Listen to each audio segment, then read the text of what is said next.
রান্না হবে ইলিশ মাছ। দুপুরে 3 জন আছি, 3 পিস মাছ রান্না করব। এখন মরিচ দিয়ে দিলাম লবণ, এখন দিলাম হলুদ, তারপরে একটু মরিচের গুঁড়া, এবার একটু সরিষার তেল,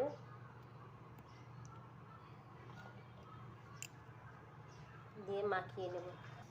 কড়াই দিয়ে দিলাম, মাছ মাখানো কমপ্লিট। এবারে কড়াইতে সরিষার তেল দিয়ে নেব। একটু গরম হয়ে উঠলে আমি আরো কিছু তেল দিয়ে দেব, সয়াবিন তেল।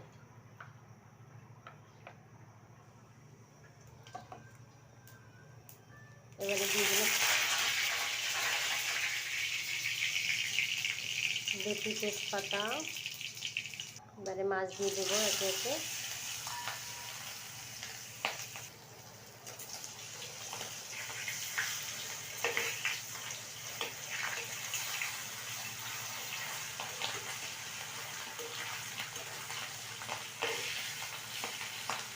শুকিয়ে নিলাম। এবারে সরিষা বাটা, তার 2 ধরনের সরিষা, তারপরে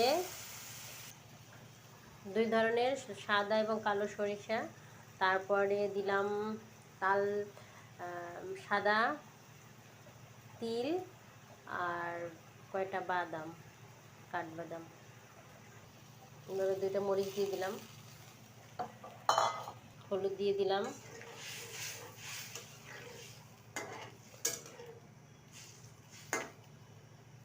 কালারের জন্য দিয়ে দিলাম মরিচের গুঁড়া। এবারে ফুটতে থাক। ও লবণ দিব, লবণ দেওয়া হয়নি।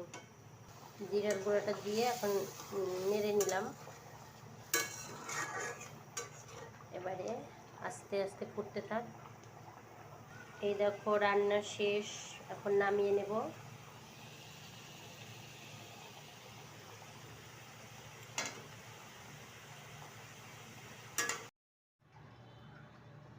এই দেখো রান্না করার পরের লুক, সুন্দর।